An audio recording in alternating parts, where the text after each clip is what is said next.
আজ শুক্রবার ইজতেমার মাঠে এখন যেহেতু ইজতেমার সময় ইজতেমা হয়, ছেলেপেলেরা খেলাধুলা করতেছে। এর ফাঁকে একটি ঘোড়া চলে এসেছে। ঘোড়ার ভাই এখানে কি উদ্দেশ্যে এসেছে বা প্রায় এসে থাকে কিনা জানি না। আমরা ইজতেমার মাঠে একটি ঘোড়া দেখতে পাচ্ছি, যে ঘোড়াটাকে খাবার খাওয়ানোর জন্য আসে নাই, হয়তো এখানে একটু ঘোরাফেরা করতে এসেছে। আমরা একটা ঘোড়া দেখতে পাচ্ছি। আর ইজতেমা মাঠের অবস্থা, যেহেতু আজকে শুক্রবার, এখানে আমার পিছনে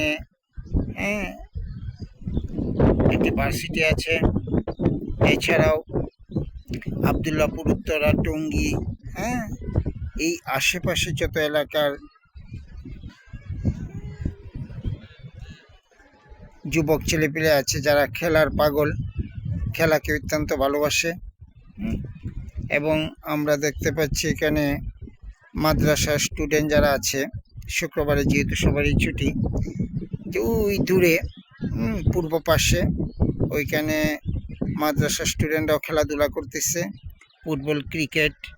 ফুটবল এবং ক্রিকেট দুইটা খেলা এখানে বেশি চলতেছে। ফজরের পর থেকে ছেলেরা চলে আসছে একদম ভোরে।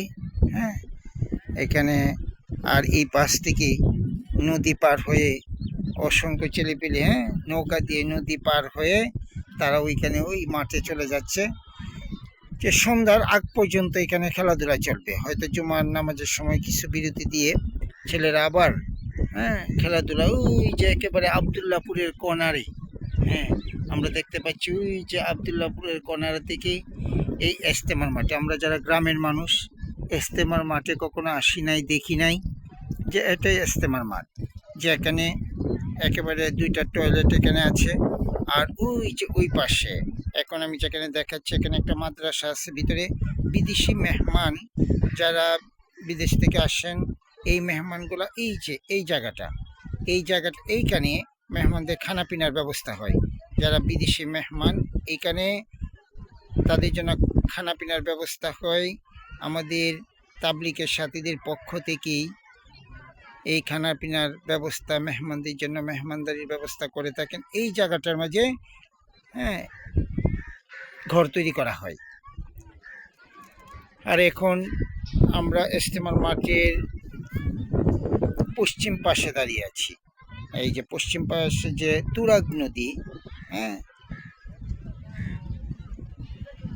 এই নদীটা এদিক দিয়ে দিয়ে আবদুল্লাহপুর গিয়েছে। আবদুল্লাহপুর হয়ে একেবারে টঙ্গী বন্দর অনেক দূরে গিয়েছে। এই হলো টঙ্গী মাঠের অবস্থান। পরবর্তীতে টঙ্গী মাঠের অবস্থান অনুযায়ী যে ছেলেরা এখন এখানে দেখা যাচ্ছে যে মোটরসাইকেল, বাইক